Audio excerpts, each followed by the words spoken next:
श्री शिवाय नमस्तुभ्यम। हर हर महादेव महाराज। ये जो 23 सितंबर मंगलवार ये दिन, देखिए आप सभी लोग जानते हो कि अभी नवरात्रि चल रही है और ये जो 23 सितंबर मंगलवार के दिन इस आश्विन माह का पहला दिन है महाराज। नवरात्रि के इस पावन पर्व पर 23 सितंबर मंगलवार इस दिन प्रतिपदा तिथि पड़ रही है और ये कोई आम प्रतिपदा नहीं है, ये आश्विन माह की प्रतिपदा तिथि है। आप सभी को पता है ये साल में केवल एक बार ही आती है। इस दिन केवल यदि इस एकमात्र उपाय को कर लेते हैं तो महाराज जो भी हमारे जीवन में समस्या चल रही है, धन संपदा में कमी, कार्य में वृद्धि न होना, घर में दुख कष्ट, सारी समस्या समाप्त होती है। क्योंकि यह उपाय एकमात्र आश्विन मास की प्रतिपदा और विशेषकर नवरात्रि में किया जाता है। माँ दुर्गा का दूसरा दिन, सबसे बड़ा दिन महाराज, मात्र एक तुलसी की लकड़ी का दीपक 11 चावल के दाने किस समय करना है, यह बात हम आगे करेंगे। तो देखिए आप सभी जानते हैं कि यह 23 सितंबर मंगलवार आश्विन माह की प्रतिपदा और नवरात्रि का समय आपको इस उपाय को करना है। मेरी कई सारी माताएं महीने नवरात्रि में व्रत रखती है और पूजा पाठ करती हैं, उनसे विशेष का निवेदन है नवरात्रि के पावन पर्व पर एक छोटा सा कार्य रात्रि के समय अवश्य करें। अब देखिए महाराज, यदि आपके घर का कोई भी एक व्यक्ति इस दिन मात्र एक तुलसी की लकड़ी का दीपक 11 चावल के दाने उपाय अवश्य करें। भक्तों, शिव महापुराण की कथा में बताया गया है कि आश्विन की प्रतिपदा का सबसे बड़ा विशेष महत्व होता है क्योंकि माँ दुर्गा हमारे बीच में होती हैं। जैसे कि 23 सितंबर मंगलवार, देखिए आप सभी को पता है कि अभी आश्विन माह प्रारंभ हुआ है और नवरात्रि का दूसरा दिन प्रतिपदा तिथि भी पड़ रही है। यदि हम आश्विन माह में छोटे से छोटा दिन कोई सा भी उपाय करते हैं तो उसका फल तो हमें अवश्य ही मिलता है, लेकिन यदि प्रतिपदा पर करें तो उसका फल 100 गुना बढ़ जाता है। सर्वप्रथम ये सारी तिथियां की जननी है और माँ दुर्गा विशेष नवरात्रि का दूसरा दिन एक तुलसी की लकड़ी का दीपक 11 चावल के दाने 23 सितंबर मंगलवार, इस उपाय को अवश्य करें। आप सभी को पता है कि आश्विन माह और प्रतिपदा का यदि कोई सा उपाय है तो वह केवल और केवल एक तुलसी की लकड़ी का दीपक 11 चावल के दाने वाला उपाय। आपको इस उपाय को किस समय करना है, सुबह के समय या प्रदोष काल में, ये संपूर्ण बातें हम आगे करेंगे। अब देखिए महाराज, यदि हम नवरात्रि के इस विशेष पावन पर्व पर माता रानी के समक्ष और उनके इन विशेष दिनों पर यदि हम उपाय करते हैं तो महाराज यह उपाय और विशाल अत्यंत बलशाली हो जाता है। तो हमारे जीवन में चल रही कठिनाइयों समाप्त होती है। जैसे कि पितृदोष, काल सर्प दोष, वास्तु दोष, उसी प्रकार से हमें मात्र एक तुलसी की लकड़ी का दीपक 11 चावल के दाने उपाय को करना है। 23 सितंबर मंगलवार, सबसे बड़ा दिन, आश्विन माह का पहला दिन, प्रतिपदा तिथि। ऐसे मौके बार बार नहीं मिलते, केवल वर्ष में एक बार ही इस उपाय को करने का मौका मिलता है। देखिए मेरी कई सारी अन्य माताएं बहनें हैं जिन्होंने इस उपाय को आज तक किया ही ना हो और उन्हें इस उपाय के बारे में पता ही ना हो। तो देखिए आज की इस कथा से हम आपको जो उपाय बता रहे हैं, उस उपाय को आपको नवरात्रि के इस दूसरे दिन, प्रतिपदा तिथि वाले दिन, आपको इस उपाय को अवश्य करना है क्योंकि यह उपाय केवल विशेष तिथि पर और विशेष पावन पर्व पर ही किए जाते हैं। और देखिए यदि इस उपाय को आपका घर का कोई एक व्यक्ति भी कर लेता है तो महाराज जी पूरे घर परिवार में चल रही समस्या साथ में समाप्त होती है। इस उपाय को करने का तो फल हमें मिलता ही है, लेकिन यदि किसी विशेष तिथि पर किया जाए तो उसका भी हमें फल प्राप्त होता है। आश्विन माह, यह महीना माँ दुर्गा को समर्पित है। देखिए महाराज जी, हमने हमारी पिछली बार की कई सारी शिव महापुराण की कथाओं में आपको इस उपाय को अच्छे तरीके से बताया भी है और समझाया भी है, लेकिन आज एक बार फिर से हम आपको इस उपाय को समझाएंगे क्योंकि 23 सितंबर मंगलवार का दिन सबसे बड़ा और विशेष दिन है। देखिए यदि आपने इस एक तुलसी की लकड़ी का दीपक 11 चावल के दाने उपाय को कर लिया, सबसे बड़ा अग पर बिता दिया, पुरानी कर पात कर तर कर तर पात कर तर पात कर तर पात कर, तो आपको इस उपाय का वह फल मिलेगा जिसकी आपने कभी कल्पना भी ना करी होगी।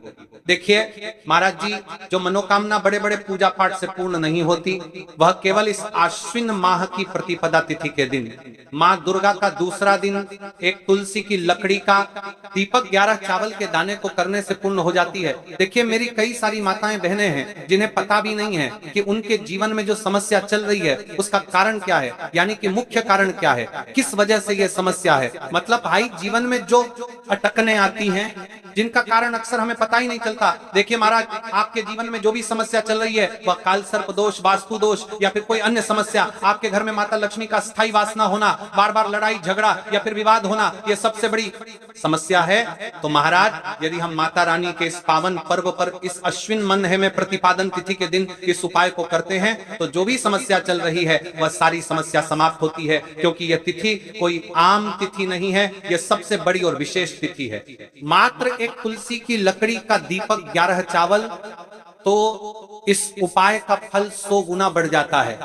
देखिए महाराज, एक तुलसी की लकड़ी का दीपक 11 चावल के दाने प्रतिपदा की घड़ी में यह उपाय करके एक दीपक जलाकर हम अपने घर के नकारात्मक बंधनों को तोड़ने, एक तुलसी की लकड़ी का दीपक 11 चावल के दाने अवश्य करें। देखिए महाराज जी, हम आपको आगे चलकर संपूर्ण बातें बताने वाले हैं कि इस उपाय को आपको किस प्रकार करना है, सामग्री कहां से लेनी है, किस समय करना है, कैसे करना है। ठीक है, तो आपको इसका के अंतिम तक बने रहना है। देखिए हम राशि से जुड़ा भाग्य भी बता रहे हैं और भाग्य में चल रही परेशानियों को भी बता रहे हैं। तो यदि आप अपनी राशि से जुड़ा भाग्य जानना चाहते हैं तो अपना नाम और अपनी राशि कमेंट बॉक्स में अवश्य लिखें। अगली वीडियो में हम आपको आपकी राशि से जुड़ा भाग्य बताएंगे। अब बात कर लेते हैं उपाय के बारे में। तो देखिए महाराज जी, इस एक तुलसी की लकड़ी का दीपक 11 चावल के दाने वाला उपाय है, तो आपको इस उपाय को अवश्य करना है। देखिए अब बात कर लेते हैं हम उपाय के बारे में। इस उपाय को कौन कौन व्यक्ति के बारे में देखिए कर सकता है, मतलब कि आपके घर का कौन कौन सदस्य इस उपाय को कर सकता है। मेरी कई सारी अन्य माता बहनें रहती है जो अपने स्वयं के लिए, अपने स्वयं के जीवन में चल रही परेशानियों को समाप्त करने के लिए उपाय यदि करना चाहती है तो वह अवश्य कर सकती है महाराज। और मेरी कई माताएं बहनें अपने परिवार वालों के लिए, अपने सदस्यों के लिए उपाय करना चाहते हैं तो वह भी कर सकती है। ध्यान रहे, एक तुलसी की लकड़ी का दीपक 11 चावल के दाने। तो उपाय की ओर आगे बढ़ने से पहले हम जान लेते हैं, कल जिन माता बहनों ने कमेंट किया था अपनी राशि से जुड़ा भाग्य जानने के लिए, वे लोग जान लो आज अपनी राशि से जुड़ा भाग्य, कल की 2 विशेष राशि लिए। देखिए सबसे पहली राशि है कन्या राशि। इस दिन आश्विन माह की प्रतिपदा तिथि से कन्या जातकों को धन, समृद्धि और पारिवारिक सुख की प्राप्ति होगी। रुके हुए कार्यों में सफलता मिलने की संभावना है। दूसरी राशि तुला राशि। तुला राशि वालों के लिए यह दिन शुभ रहेगा। आर्थिक लाभ, दाम्पत्य जीवन में सुख और सौभाग्य की वृद्धि होगी। साथ ही मान सम्मान और कार्य क्षेत्र में प्रगति की संभावनाएं भी बनेंगी। अब चलिए, अब तो हम उपाय की ओर चलते हैं। ध्यान से सुनिए संपूर्ण बातें। 11 चावल के दाने और 1 चुटकी हल्दी, ये तीनों वस्तुएं देखने में सामान्य प्रतीत होती हैं, परंतु इनका महत्व और शक्ति अद्भुत है। जब इन्हें सही विधि से सच्चे मन और श्रद्धा के साथ शिव मंदिर में प्रयोग किया जाता है, तब यह उपाय अलौकिक परिणाम प्रदान करता है। तो देखिए, तुलसी की लकड़ी का दीपक, 11 चावल के दाने और 1 चुटकी हल्दी। तो सबसे पहले आपको हम दीपक के बारे में बताते हैं। तुलसी की लकड़ी का दीपक, तुलसी माता का वर्णन शास्त्रों में अत्यंत पवित्र माना गया है। तुलसी के बिना कोई भी पूजन अधूरा है। यद्यपि शिवजी को तुलसी अर्पित नहीं की जाती, परंतु तुलसी की लकड़ी का उपयोग जब दीपक के रूप में किया जाता है तो यह विशेष ऊर्जा उत्पन्न करती है। देखिए महाराज जी, अब हम बात कर लेते हैं सबसे पहले उपाय के बारे में। तो देखिए, तुलसी की लकड़ी का दीपक, 11 चावल के दाने और 1 चुटकी हल्दी, तो सबसे तंत्रा साफ करने की ये थी। पहले आपको हम दीपक के बारे में बताते हैं। तुलसी की लकड़ी का दीपक, तुलसी माता का वर्णन शास्त्रों में अत्यंत पवित्र माना गया है। तुलसी के बिना कोई भी पूजन अधूरा है। यद्यपि शिवजी को तुलसी अर्पित नहीं की जाती, परंतु तुलसी की लकड़ी का उपयोग जब दीपक के रूप में किया जाता है तो यह विशेष ऊर्जा उत्पन्न करती। यह दीपक भक्त की मनोकामना पूरी करने में सहायक होता है। अब देखिए महाराज जी, 11 चावल के दाने का महत्व जानिए। चावल शुद्धता और समर्पण का प्रतीक है। हर दाना अखंडता और पूर्णता का द्योतक है।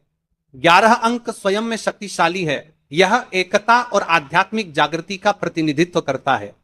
जब 11 चावल शिवलिंग पर अर्पित किए जाते हैं तो यह 11 इंद्रियों का नियंत्रण और शुद्धिकरण करता है। मात्र एक चुटकी हल्दी, एक चुटकी हल्दी, हल्दी मां भगवती का प्रिय है और यह सौभाग्य, आयुर्वेद और पवित्रता का प्रतीक है। शास्त्रों में कहा गया है कि जहां हल्दी का प्रयोग होता है वहां मां लक्ष्मी का वास होता है। इसलिए जब इस हल्दी का प्रयोग शिव मंदिर में किया जाता है तो यह शिव शक्ति और लक्ष्मी दोनों की कृपा प्रदान करता है। कई सारे लोग प्रश्न करेंगे कि महाराज जी, ना ही शिव जी को तुलसी समर्पित कर सकते हैं और ना ही इस उपाय को किया जाता है। तो देखिए, इस उपाय को आपको शिव मंदिर की चौखट पर करना है। ये जो दीपक हम प्रज्वलित करेंगे ये शिव मंदिर की चौखट पर करेंगे। तुलसी का संबंध आध्यात्मिक शांति, मानसिक स्थिरता और रोग नाश से है। जब तुलसी की लकड़ी का दीपक जलता है तो घर या मंदिर के आसपास की नकारात्मकता तुरंत दूर हो जाती है। तो देखिए महाराज जी, आपको इस तुलसी की लकड़ी के दीपक के बारे में हम आपको सबसे पहले बताते हैं। हालांकि आपके दूर परमा की जमाने को तुरु हो जाती है, हालांकि दूर पर मनी को तुरु कर दूर करता है और बीचों की जमाने को तुरु हो जाती है। मानसिक स्थिर, तीनों उपाय को साथ में ही करना है। लेकिन सबसे पहले और प्रथम तुलसी की लकड़ी का दीपक। तो देखिए, तुलसी की लकड़ी प्राप्त करना, यदि घर में तुलसी का पौधा है तो उसकी जड़ के पास की नरम लकड़ी लेनी है। यदि घर में तुलसी का पौधा नहीं है तो बाजार से भी तुलसी की लकड़ी खरीदी जा सकती है। कई सारे घरों में तुलसी का वृक्ष नहीं होता है तो आप ये भी कर सकते हैं। ध्यान रहे, यदि आप किसी और के घर से ले रहे हैं तो उससे दक्षिणा अवश्य दें। बिना दक्षिणा के तुलसी लेना अशुभ माना जाता है। लकड़ी को तैयार करना, तुलसी की लकड़ी को छोटे टुकड़े में काटकर उसकी बत्ती बनानी है। उस बत्ती पर कपास रुई लपेटना है ताकि वह दीपक में ठीक से जल सके। अब यहां पर महाराज जी, कई सारे लोग प्रश्न करते हैं कि दीपक हमें आटे का लेना है या फिर हमें दीपक मिट्टी का लेना है। तो देखिए, आपको मिट्टी का दीपक का प्रयोग करना है क्योंकि हम तुलसी के लकड़ी के दीपक वाला उपाय कर रहे हैं। ठीक है, दीपक केवल मिट्टी का होना चाहिए। पीतल, कांसे या किसी और धातु का दीपक इस उपाय में उपयोग नहीं करना। मिट्टी का दीपक धरती तत्व का प्रतिनिधित्व करता है और यह शिव पूजन में सबसे उत्तम माना जाता है। अब देखिए महाराज जी, हमें तेल का किस प्रकार प्रयोग करना है। तो देखिए, तेल का प्रयोग इस दीपक में तिल का तेल या घी का प्रयोग करें। तिल का तेल पापों का नाश करता है और घी समृद्धि व शांति का वास कराता है। अब कई सारे लोग प्रश्न करते हैं कि महाराज जी, आपने हमें ये तो बताया ही नहीं कि कितने दीपक का उपाय करना है, आखिर दीपक कितने बने हैं। तो देखिए, कितने दीपक जलाने चाहिए। यदि समस्या बहुत बड़ी है, जीवन में गहरा संकट है, तो 5 दीपक जलाने चाहिए। यदि सामान्य कामना है तो 1 दीपक भी पर्याप्त है। हर दीपक जलाते समय यह भावना रखें कि हे भोलेनाथ, यह दीपक मेरी अंधकारमय जीवन राह को प्रकाशमय करे। जेके महाराज जी, तुलसी के लकड़ी के दीपक वाला उपाय है, यह कोई साधारण उपाय नहीं है। तो आपको क्या क्या सावधानी बरतनी है। दीपक को शिवलिंग पर प्रत्यक्ष रूप से न रखें, इसे मंदिर की चौखट पर या बनाए गए स्वस्तिक पर रखें। दीपक जलाते समय मन में शुद्ध भाव होना चाहिए। दीपक बुझने के बाद उसकी राख को पवित्र स्थान पर ही विसर्जित करें। महाराज जी, जैसे ही तुलसी की लकड़ी का दीपक जलता है वैसे ही साधक को एक अलग ही शांति का अनुभव होता है। चावल अखंड और शुद्ध होने चाहिए। टूटे हुए दाने अशुभ माने जाते हैं। 108 दानों को अलग करके एक छोटे डिब्बे या पुड़िया में सुरक्षित रखना है। चावल अर्पण की विधि अब सुनिए महाराज जी। 108 चावल के दानों का प्रयोग कैसे करना है। अब देखिए महाराज जी, जैसे ही आपके चावल के दाने आप एक पुड़िया में रख लेते हैं, अब आपको शिव मंदिर में जाकर के इस उपाय को करना है। तो देखिए, एकदम स्वच्छ जल से नाहट होकर के शिव मंदिर पहुंचे और आपको इस उपाय को करना है। तो देखिए, कई सारी मेरी अन्य माताएं बहनें रहती हैं जो शिव मंदिर में जाती से ही दूसरी अन्य माता बहनों से सामग्री मांगने लगते हैं। जैसे कि, ओ जीजी अपने बेलपत्र लाए हो, क्या एक देना, आज मैं लाना भूल गई, वह जीजी थोड़े से फूल दे दो। तो देखिए, आपको शिव मंदिर में जाकर के ये नहीं करना है। आप सिर्फ अपनी सामग्री से उपाय कीजिए और घर आ जाइए। ठीक है, जब मंदिर जाएं, सबसे पहले शिवलिंग पर गंगा जल या शुद्ध जल चढ़ाएं। नमः शिवाय का जप करते हुए शिवलिंग का ध्यान करें। अब सबसे पहले एक चावल का दाना गणेश जी के स्थान पर अर्पित करें, क्योंकि गणेश जी बिना हर कार्य अधूरा है। इसके बाद शेष 107 दानों को एक एक करके शिवलिंग पर अर्पित करें। हर दाना चढ़ाते समय मन में एक एक प्रार्थना करें। जैसे पहला दाना है, शिव मेरे जीवन से रोग दूर करो। दूसरा, दाना है महादेव, मेरे घर में सुख समृद्धि लाओ।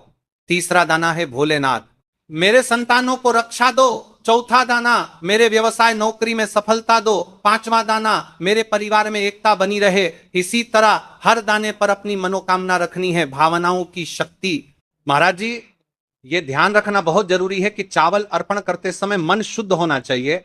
अगर चावल चढ़ाते समय मन में संदेह होगा तो उपाय फल नहीं देगा, लेकिन यदि दानों को अर्पित करते समय हृदय से प्रार्थना होगी तो भगवान शिव तुरंत सुनेंगे। चावल का आध्यात्मिक प्रभाव, चावल का रंग सफेद है, यह शांति और पवित्रता का प्रतीक है। जब सफेद चावल शिवलिंग पर चढ़ाए जाते हैं तो यह साधक के जीवन से अज्ञान और अशांति को मिटाकर ज्ञान और सुख प्रदान करता है। 108 दाने सामूहिक रूप से पूर्णता का भाव लाते हैं। प्रत्येक दाना चढ़ाते समय यह मंत्र बोल सकते हैं, ओम त्र्यंबकम यजामहे सुगंधिम पुष्टिवर्धनम उर्वारुकमिव बंधनान मृत्योर्मुक्षीय मामृतात्। या केवल ओम नमः शिवाय का जाप भी पर्याप्त है। उपाय करते समय अनुभव, जब भक्त एक एक चावल का दाना अर्पित करता है तो वह अनुभव करता है कि उसका हर बोझ, हर कष्ट शिव जी को सौंप रहा है। हर दाना एक प्रतीक है दुख का बोझ हटाने का और सुख का द्वार खोलने का। अब देखिए महाराज जी, हम बात कर लेते हैं, एक चुटकी है हल्दी के बारे में, यानी एक चुटकी हल्दी के उपाय के बारे में। तो देखिए हल्दी का धार्मिक महत्व। महाराज जी, हल्दी केवल रसोई की सामग्री नहीं है, यह भारतीय संस्कृति, आयुर्वेद और अध्यात्म तीनों का अभिन्न अंग है। हल्दी को संस्कृत में हरिद्रा कहा गया है। हरिद्रा शब्द का अर्थ है जो हर ले, रोग और अशुभता को दूर कर दे। शास्त्रों और पुराणों में हल्दी को मां लक्ष्मी का स्वरूप माना गया है। जहां हल्दी होती है वहां समृद्धि, सौभाग्य और सकारात्मक ऊर्जा का वास होता है। शादी ब्याह जैसे मंगल कार्यों में हल्दी का प्रयोग इसी कारण होता है। हल्दी को सर्वरोगनाशिनी कहा जाता है। यह शरीर की प्रतिरोधक क्षमता बढ़ाती है, मन को शुद्ध और शांत करती है और रोग शोक को दूर करती है। बट आध्यात्मिक दृष्टि से हल्दी साधक के आभा मंडल को स्वर्णिम प्रकाश से भर देती है। और जब कोई व्यक्ति इस हल्दी वाले उपाय को करता है तो उसके जीवन से परेशानियां भी समाप्त होती है और मनोकामना भी पूर्ण होती है। जो मनोकामना बड़े बड़े पूजा पाठ होता है अनुष्ठान से पूर्ण नहीं होती, वह मंत्र इन उपायों से पूर्ण हो जाती है। क्यों? केवल एक चुटकी हल्दी। अब प्रश्न उठता है, केवल एक